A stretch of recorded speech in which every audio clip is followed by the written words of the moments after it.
things I go through to humor this man, addressing an audience that doesn't even exist. Good evening, my friends, and I regret that I am unable to say the words, good evening, ladies and gentlemen, but we all are aware of this convention's reputation. It is my singular privilege this evening to introduce to you an individual of marvelous talent and amazing modesty. The man's business card describes him as an author, lecturer, adventurer, time traveler, public nuisance, and sometime ne'er-do-well, Mr. Marc Twain.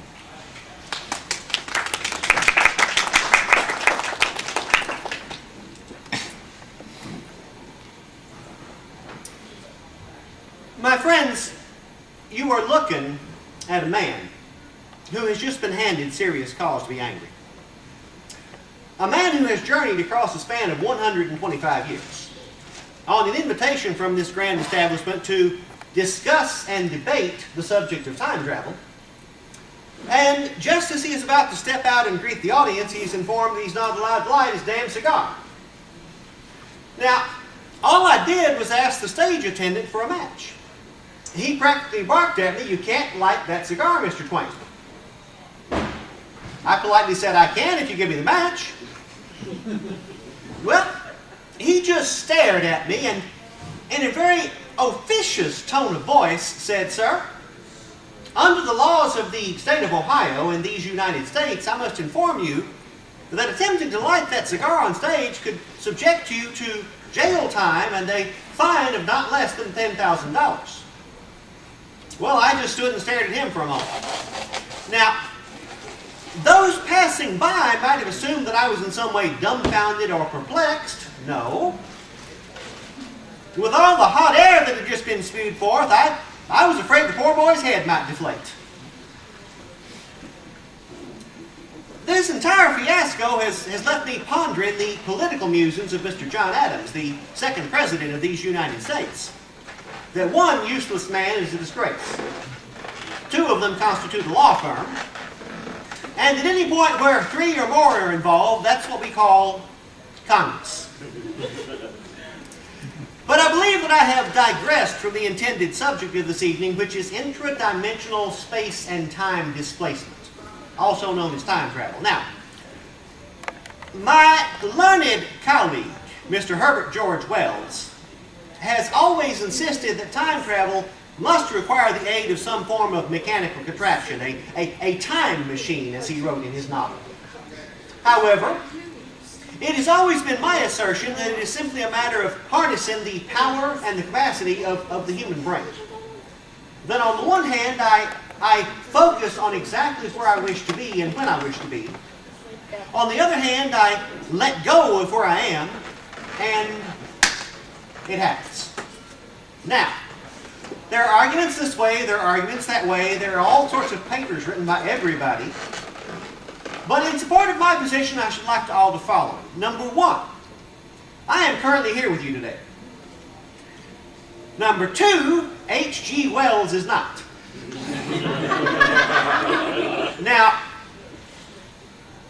do I really need to bring up number three? Bring up three of what, Mr. Twain? Nothing, madam. I was just thinking out loud.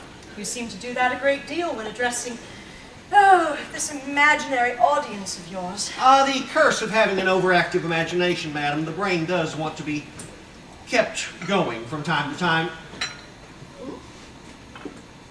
And you don't need to serve me tea yourself. You do have servants for that. Servants tattle. And we wouldn't want His Majesty to know that his very desirable brunette is entertaining yet another time traveler. Isn't it recounted with the doctor? It left the poor man nearly apoplectic. Really? Who does he think you're entertaining this evening? The Baron Munchausen.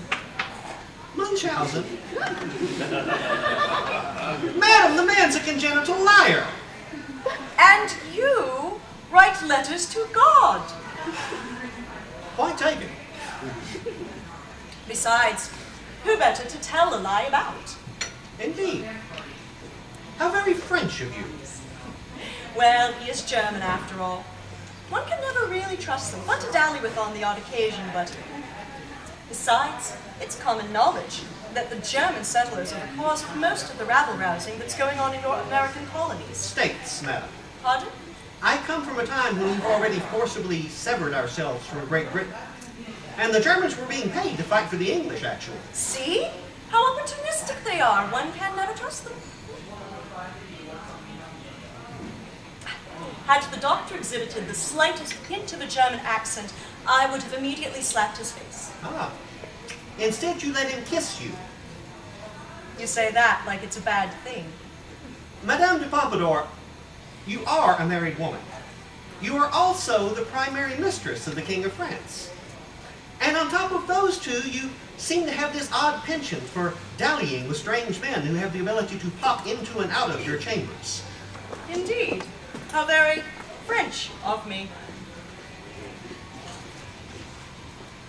You look a bit tense. Are you late for something, Mr. Twain? I have an appointment to be at a gathering in a place called Ohio at 4. Ohio? Yes, it's a state that hasn't been born yet. And I take it that it shall be born by the time you arrive. By the time I arrive, it shall be more than 200 years old. Fascinating. One question, though. Certainly. If you can travel through time, can you not simply leave at any point and then arrive at any point? One would assume so. I sense a however in that comment. The flow of time is much like that of a river, madam. It has its easy and safe areas like ponds, and then it has its rushing, dangerous rapids. And one would wish to avoid the rapids? Most certainly. This gathering, does it by chance involve other people who are interested in time travel? Quite a few, actually. May I go there with you? Is someone interested in possibly finding her doctor again? Do you think there's a chance he might be at this... It's called Marcon, milady. Do you really think he might be at this Marcon? At this particular Marcon, madam, I think you might find 20 or 30 incarnations of the doctor. 20 or 30? 20 or 30, ma'am. Goodbye. I do believe I might be forced to spend the weekend being exceedingly French. Goodness. I'm quite certain, my dear, that you have the talent to help each and every man rise to the occasion. What do I need to do? What do I need to do to travel with you? First, take my hand. Now close your eyes. But I'm in my underwear. Close your eyes, they won't care, trust me. Now, focus on nothing but remaining with me. And now we open our eyes. Oh my. All these people. Yes, now if you will excuse me, I must treat him to the bit of storytelling they were looking for. Can I move about? Certainly.